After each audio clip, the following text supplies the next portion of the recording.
Hey, what's up, Unbroken Nation? Hope that you're doing well wherever you are in the world today. I'm very excited to be back with you with another episode with my guest, Michelle Chalfant, who is a licensed therapist, holistic life coach, author, podcaster, and developer of Gestalt Chair, a transformational model of self-realization. Michelle, my friend, how are you today? What is going on in your world? I am wonderful. I am wonderful. Thank you. Everything is good in my world today. It's a peaceful Good. day. It's a good day. I love it. I love those days. I'm glad that you're having a good day. I'm super excited to have you here. It's funny reading your bio. I'm kind of like, oh shit, we're cut from the same cloth. I wonder how she got here. So, out of pure Yeah. curiosity, and so we can give a little context to the listeners, tell us a little bit about your journey and how you got to where you are today. Yeah. And I love your whole message, I have to tell you, because I'm someone that grew up feeling really broken. I had more emotional abuse, I would say, and instability growing up. Um, Grew up in Rochester, New York, with a very enmeshed Italian family. Like everyone was in each other's business, no boundaries. My dad's twin brother hated my mom. There were no boundaries there. There was a lot of drinking. It was just a little chaotic, but also on the outside looking in, people thought, everything was perfect. So I grew up in that, found myself pretty depressed, which again, way back when, nobody really talked about that kind of thing. But in high school, college, I found myself depressed, but functionally depressed. I had a boyfriend, I had friends, but on the inside, I always felt like I was holding on to this secret that I was broken. Actually, I used broken and damaged. So I had two words for myself. I felt like damaged goods. And again, this is way back now in my 20s. And I always also love to help people. So I had my own things that were going on, and then really having this desire to help people. So very naturally, I was always drawn to spirituality. I loved meditation when meditation wasn't even a thing. Thank God, because it saved me. It's really saved my life, honestly. Learning about meditation, I was handed books. This is before the internet, I have to tell you. In the 80s and 90s, there was no internet. But thank God, like friends would say, here, read this book or read that book. And I was like, yes, this is like breath for me. Give me more. So I went on to become a therapist. And along the way, I also really realized or had this idea like, I have such negative thinking inside my head. I think that I hate myself on top of everything else. So, what I really need to learn how to do is to love myself. So, I went on this quest in my 20s. And I feel like I'll be on this journey the rest of my life because I love to heal and I love to teach others how to heal. And just again, like I met with mentors and took classes and just went on to learn as much as I could from people. And along the way, I was healing. And about 10 years ago, I was working with one of my mentors and we were doing something called chair work. And this is where the whole idea for the adult chair came from. We were doing chairs, and I love chairs. It's just a form of Gestalt therapy where you have empty chairs and you're putting like personas in each chair. And I was like, oh my God, I love this. So created this model because it helped me so much. And I took everything that I learned over the course of about 25 years and put it into this model and kind of cobbled together a model. It is called the Adult Chair. I teach people how to live in the healthiest versions of themselves, emotionally speaking, because that's what I find that so many of us, there's no toolbox. Like, how do you do it? The Adult Chair teaches people how you do that. It teaches people how to get unstuck. So that's my whole life story in a couple of minutes there. It's funny. You said something that sat with me for a second. You're like, I'm going to be doing this journey forever. Yeah. And, I think one of the interesting misnomers in this whole process is, and even one of the things I'm really diving into right now is like, there's levels to this shit.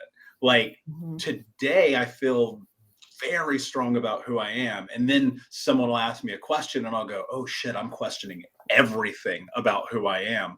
And I think it's really Yeah. fascinating to be in this position where you're reconciling A, all of the work that you've done, and B, being like, I'm good, but C, okay, wait, there's more. One of the Yeah. things I'm curious about is, when you go back to being in this position in high school and college, having people recommend books to you, that strikes me as a little bit of, I dare want to call it odd. And the reason why is because there must have been a catalyst for that.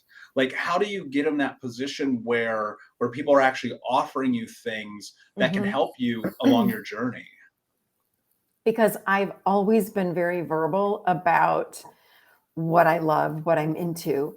And and again, this is back in the 80s and 90s. Not a lot of people were meditating. And I remember one of the first books I was given, somebody handed me the book, oh my gosh, Conversations with God by Neil Donald Walsh. And I was like, oh my God, yes, this is what I've always believed in my whole life.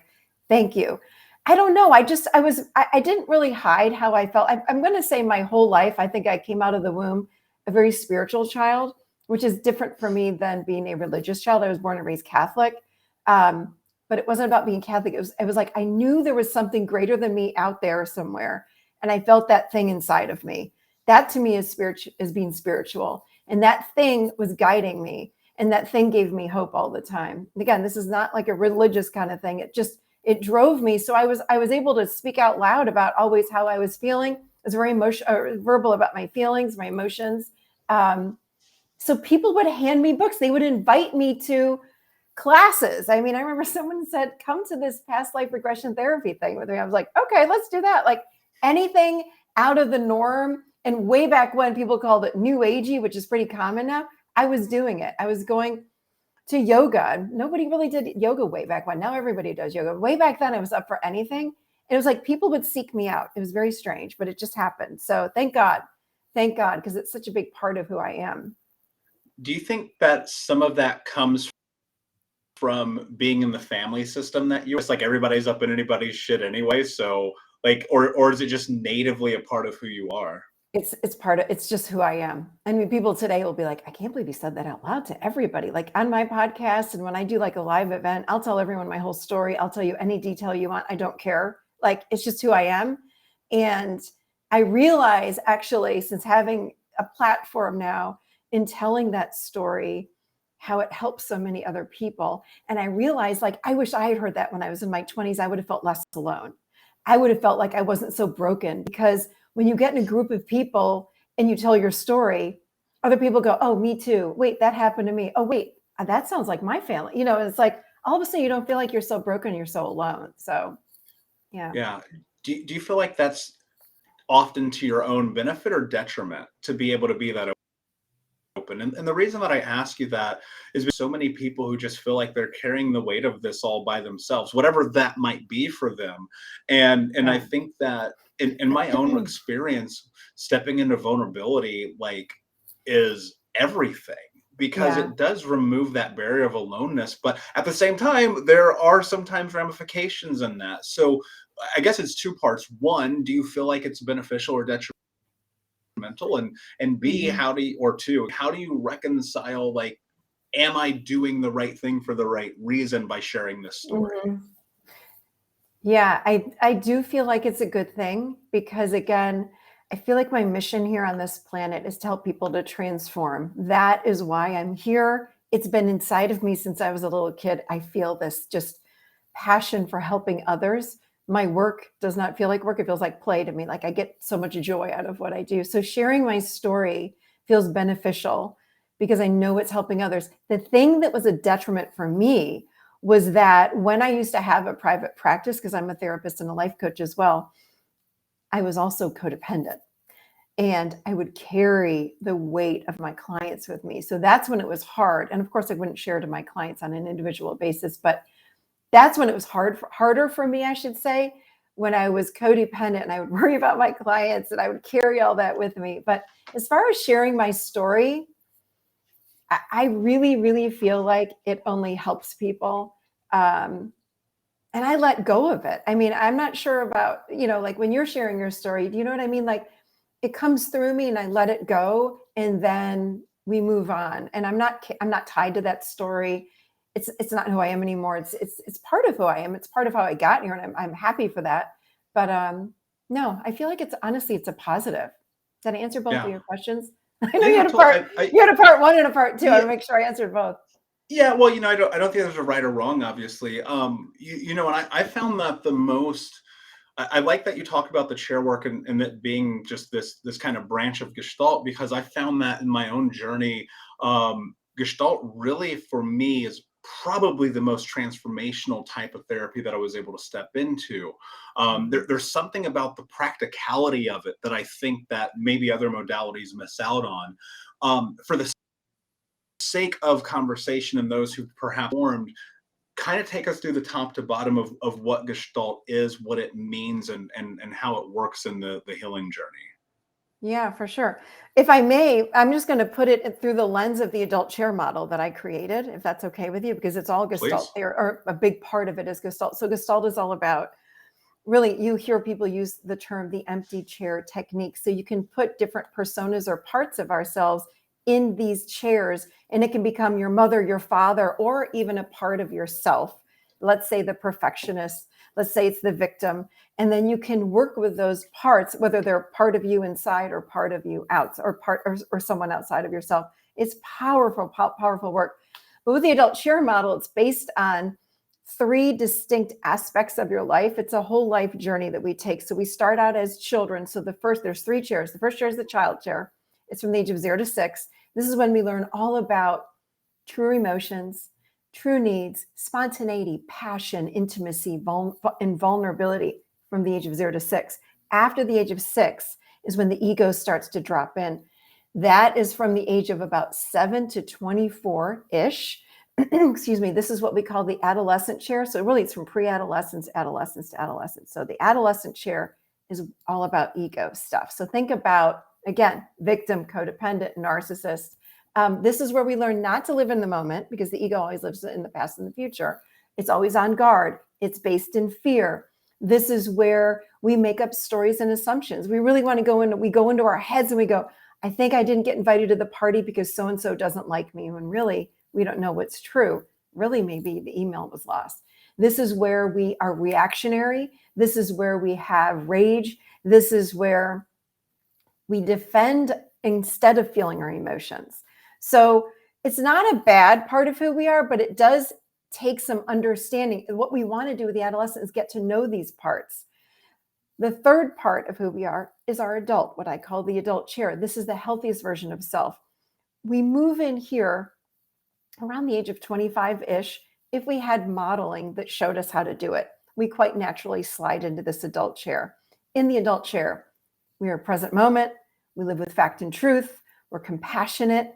We know how to tune into our child part, the inner child, which is where we feel our emotions, and we don't react to them, but instead we process and then we respond. This is where we have compassion, again, for self, for others. This is where we're strong. We can set boundaries. We're very aware in this chair. So that's the goal. So no matter what ailment or what issue that we have, we're able to plug into these 3 chairs. So when I used to have clients, they would come into my office. I'd have 3 chairs that were set up, and I'd say, do a check-in from the chairs. So this is that Gestalt therapy. And I'd have people, let me give you an example. I remember this girl came in and she was hysterically crying. And I said, what's going on? She said, oh my God, I'm going to lose my job. I know I'm going to lose my job. And I said, well, do a check-in from the chairs. And she jumped in the adult chair and she says, I'm going to lose my job. And I said, is that fact and truth? Because from our adult, we live in fact and truth in this very moment. She says, it is true. And I said, how do you know? And she says, well, everyone else that has been hired up to me has been let go, or excuse me, after me has been let go. So I'm next on the list. I said, so is that an assumption that you're getting fired, or is that truth? She says, well, it's an assumption. I said, get over, you're in your adolescent chair. And she says, oh, wow, okay. And I said, so that's not true. That's an assumption. And I said, what do we know that's true? And then she said, well, my boss loves me. He says he can't do anything without me. I'm his right hand. She went on and on. And I said, so we don't even know that you're ever going to get fired. I said, but we do want to be adults about this. So let's go ahead and send a resume out. Let's start thinking through this just in case. As it turns out, she never even got fired. In fact, she ended up leaving on her own because she was always worried about getting fired. But this is how we typically show up from this adolescent chair. We show up from this part of us that lives in fear, that lives in story and assumption that's not even, and when we ask ourselves what's fact and truth, boom, we snap out of that fear, because most of the time that fear isn't real, and that's where we live. Does that make sense? Yeah, 100%. And I think part of my experience in it was reliving and being stuck and trapped in fear of the past, right? And I think that Right. probably holds true for many adult survivors of childhood trauma. About there was, I think there's one thing to have the conversation and to be in that present moment and go, okay, this is the scope in which through I'm looking at life. Can I make Yeah. meaning of that? And then Mhm. there's everything that happens when you walk out of the office. Yep. So Yep. from a practical standpoint, one of the things that helped me tremendously was just understanding kind of like the system of change and how you Mhm. reprogram your brain and how you make meaning of things that are happening in your life. But it took me a while to really hold on to the fact, like as I was walking down the street, chances are I probably wasn't going to get murdered, so I didn't need to have my keys between my knuckles, right? Mhm. Yeah. And I think part of it is just living. Part of it is the experience of going through those things that you are learning and trying to understand in this human experience. But for people who, they go through coaching and they're on the edge, they're on the precipice of feeling like this change that can happen, but they Mhm. yet remain stuck. How do you start to bridge that gap so that people can actually start to elicit change in their life? Well, you know what? We use a lot of different techniques within the adult chair model. So one of them is parts work. One of them, another technique that I love is doing inner child work. So when you talk about change, the adult or the inner child work is, in my opinion, like such foundation because that's where so much of our wounding happens is while we're in this younger state. So I teach people how to reconnect with the inner child. But the inner child is where all of our emotions are. It's where our true needs are. And we don't know what our true needs are. We know what we want. We don't know what our true needs are. A true emotional need is something like, I need a hug, or I need you to tell me I'm okay, or I need you to tell me that I matter. So when you start teaching people these things, this is where change really starts to happen. So when they leave the office, I give them ideas on how to work with the inner child so they can go home and keep working. And they come back and they go, oh my God, I can't believe it. Like I've got this relationship with this part of me and it's being integrated and everything in my life is starting to change. I've seen this like thousands of times in my office, like over and over and over again. Just people keep changing just by working with that inner part because we cut ourselves off from that part when there's trauma. And even if there's not trauma, most parents don't reflect back to us, hey, Michael, what are you feeling today? Or how does that make you feel when so and so? Or that doesn't happen, or that didn't happen, at least. I don't know about parents today. I think they're getting a little better at it. But that needed to happen for us when we were growing up. So we have to learn how to reparent ourselves now. And that's how we'd start this change and continue the change when they're not in an office and when they're on their own at home. One of the more fascinating aspects of my journey was recognizing and understanding how dissociated I was and connecting that to being 4, 8, 12, 15 years old and saying I literally learned how to turn off and understand that was an autonomic response to the stimulus that was in my life, and it was a parameter of safety that needed to happen in order for me to probably make it to this moment. But tapping into the inner child part of myself was arguably more difficult than most other things because the only thing I ever wanted to do when I was a kid was be a grown up. Right. And so there was this big disconnect. It took me a long time. And I think I'll always be working on connecting that a little bit deeper. But for practicality's sake, can you give us a couple of examples of things that people who are listening right now where they're like, I'm very disconnected from the reality of my emotional state? What Mhm. are one or two things that they could do or think about or contemplate to start to rebuild that, or even for the first time, build that relationship with themselves? I love that. That's a great question. The thing is like you said, disassociation happens with so many of us. And what we need to do is to learn how to become present with ourselves, sitting quietly, feet on the ground, and just noticing your feet are on the ground, taking some deep breaths, closing your eyes, and noticing what what do I feel in my body? So instead of going after emotions, and I've had people that sit with me and they're like, I don't know what I'm feeling. I'm all stressed out. No, no, no, no. It's okay. We want to take this slow because so many of us don't know how to feel our emotions, but you do know possibly how to feel something going on in the body. And when you close your eyes and you've got your feet on the ground, you're taking some slow, deep breaths, bringing yourself into the moment, and you look at what's going on in the body with curiosity. which means you might feel a teeny tiny tightness in your stomach. And I mean tiny.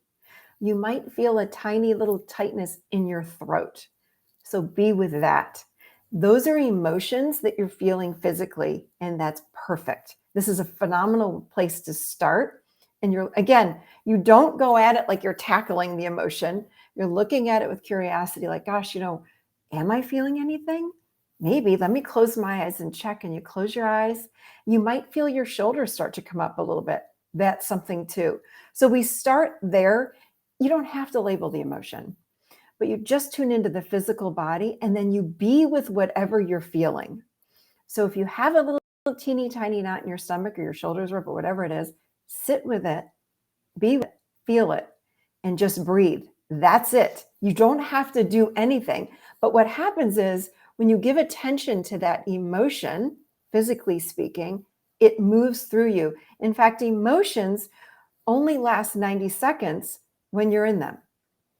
The reason that they last longer is that we make up a story about the emotion, which drags it out longer and longer. But when you're purely feeling an emotion, it moves through. And I've worked with, I've lost track of how many people that say, I can't feel. I'm like, let's just get curious about the body. They'll feel something, we be with it, and it moves through every single time. I've never had someone not be able to do this, but it's slight.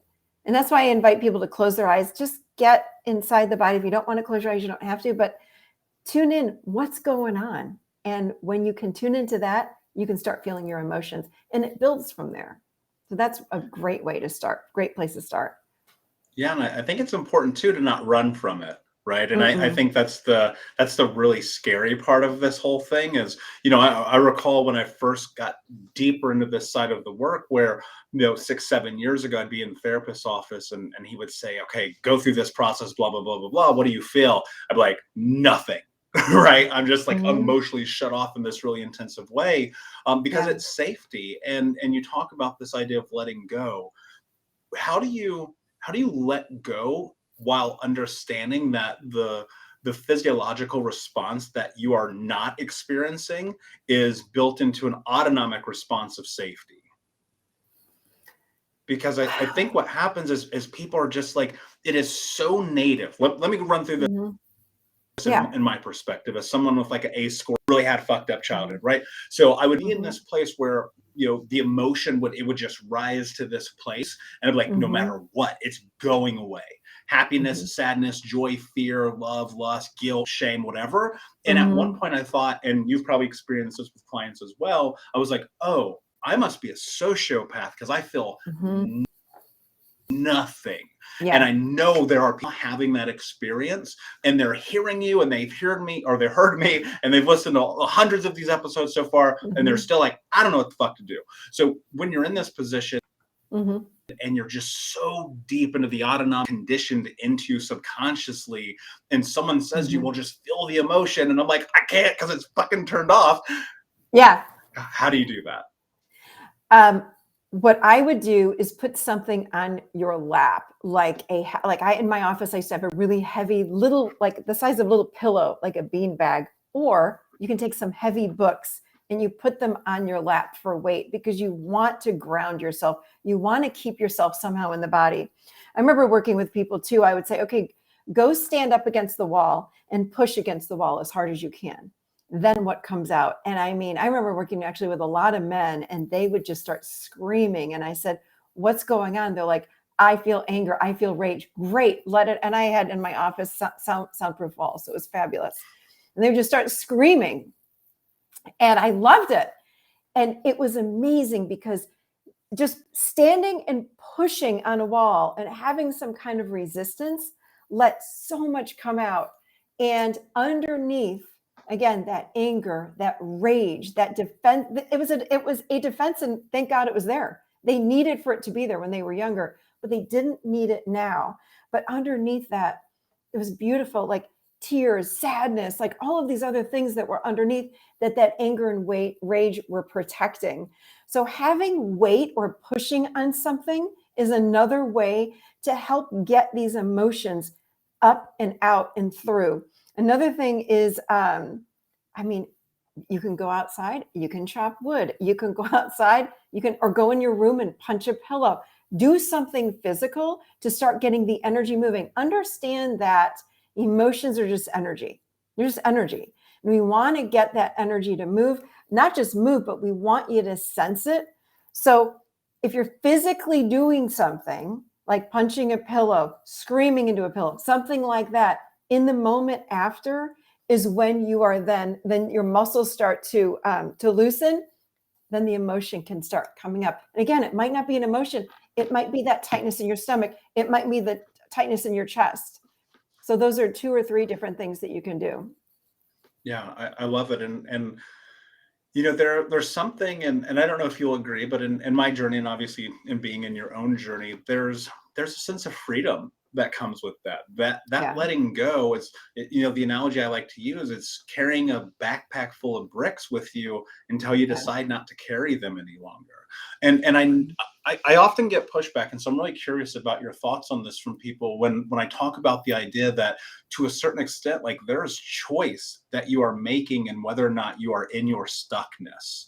And so I recognize, and again, it's not to say there are not biological markers that may be indicative that I'm wrong. I'm not saying that's not the truth, but I also think about the reality that you can be taking action in your life. There are things that you can do. There are movements that you can make. How important do you think is decision making and follow through us?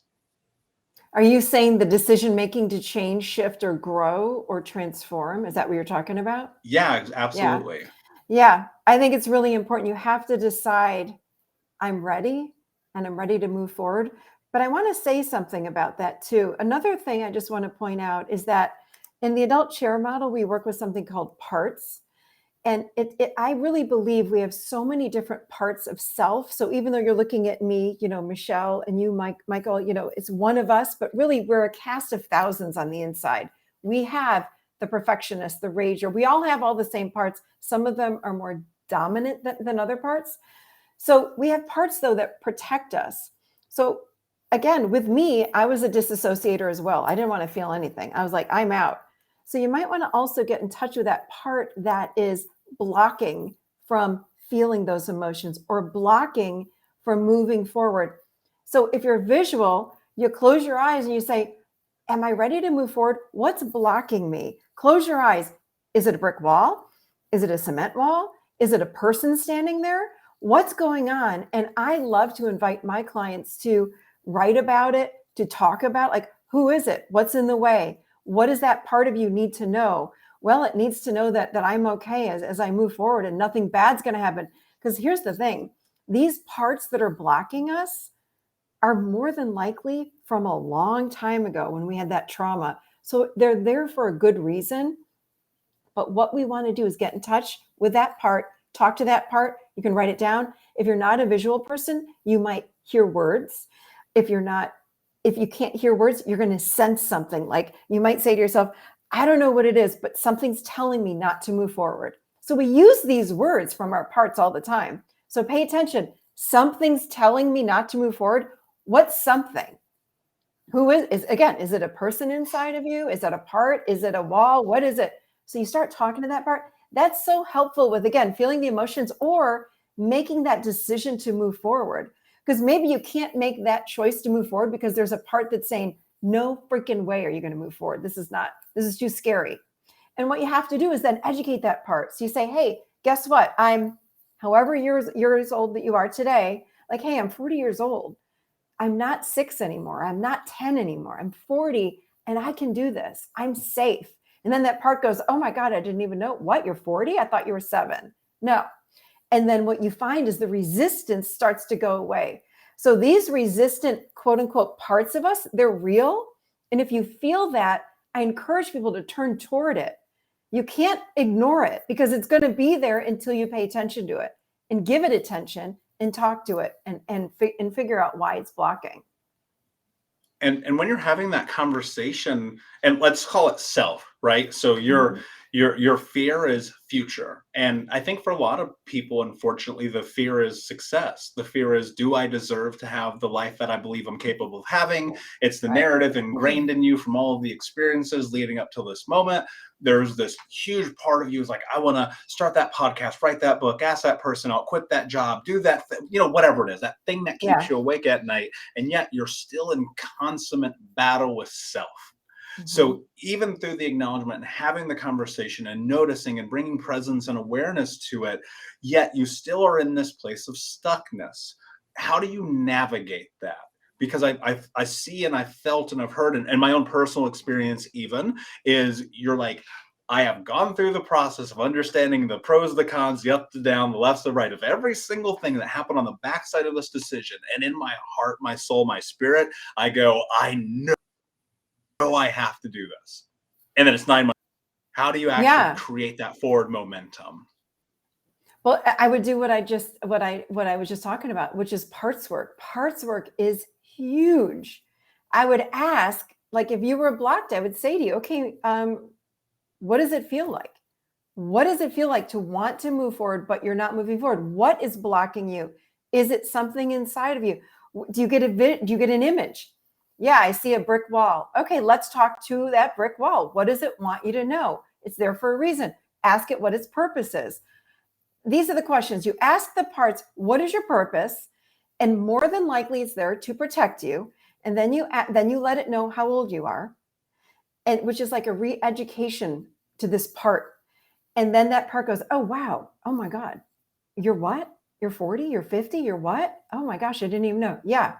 I'm telling you, this work with parts transforms people. It helps them to get unstuck and helps them to move forward.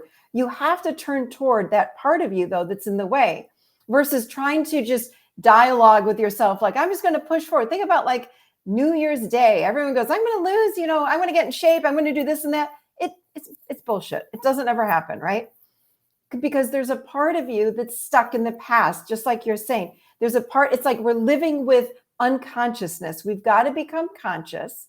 We've got to start talking to these parts that are in the way. We got to get like the whole team on board, and then we can move forward. We've got a lot of parts inside of us that actually are wanting us to do good and to be good, but it sounds crazy, but we don't live very consciously. We live mostly unconscious. We get up every day, we do the same thing, and then we get up the next day and we're doing the same exact thing. It's like, wait, I need to make a new conscious choice for my day. Today, I'm going to, whatever it might be, write a book, like you said, go to the gym, lose weight, gain weight, whatever it might be. And then you have to go inside of your body. What does that feel like? Yuck, I'm tight. It doesn't feel right. My chest is sore. I don't want to do it. I love to journal. Write it down. What is it about not moving forward and writing that book? What is blocking you? What's inside? You have to turn toward the thing that scares you. Turn toward what's blocking you.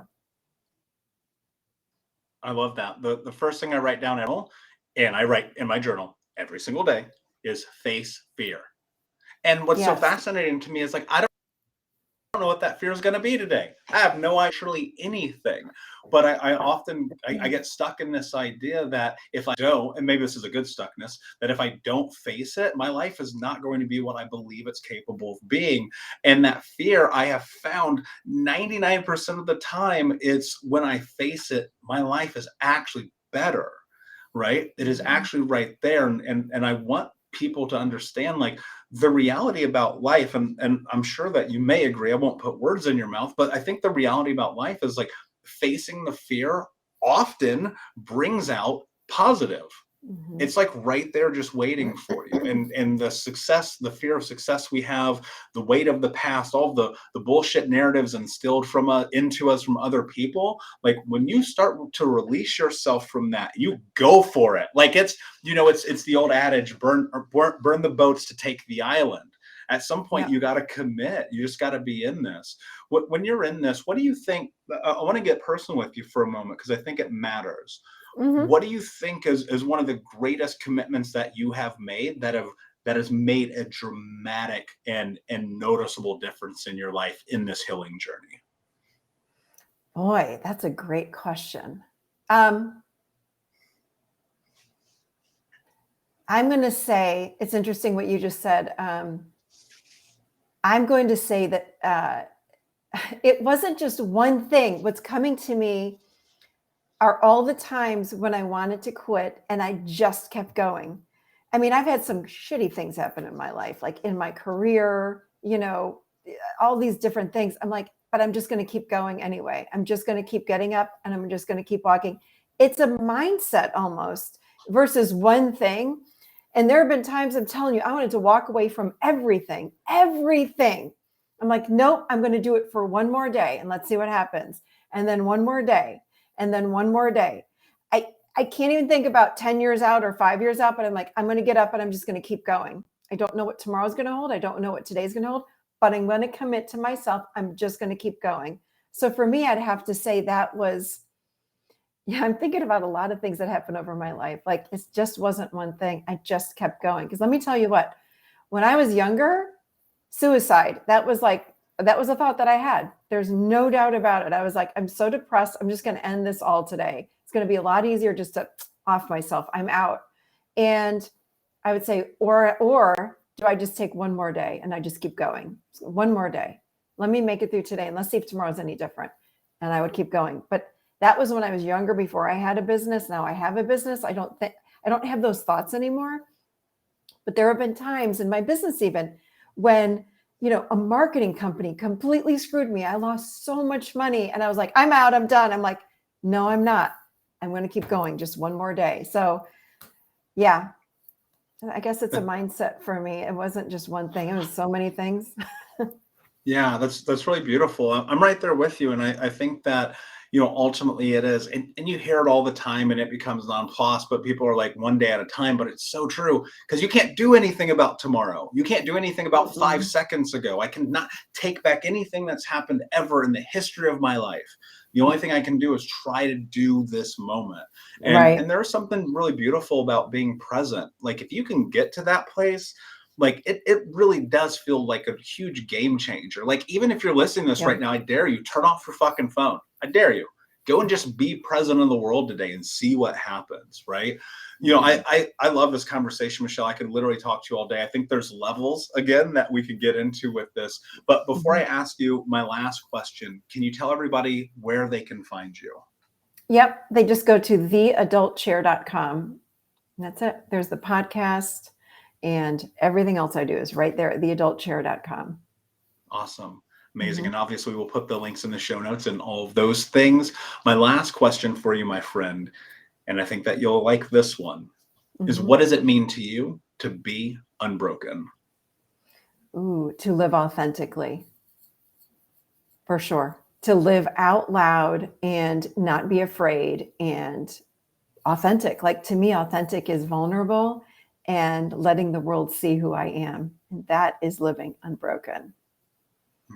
Beautifully said, my friend. Thank you so much for being here. Unbroken Nation, thank you so much for listening. Please like, subscribe, comment, share, tell a friend. Until next time, my friends, be unbroken. I'll see ya.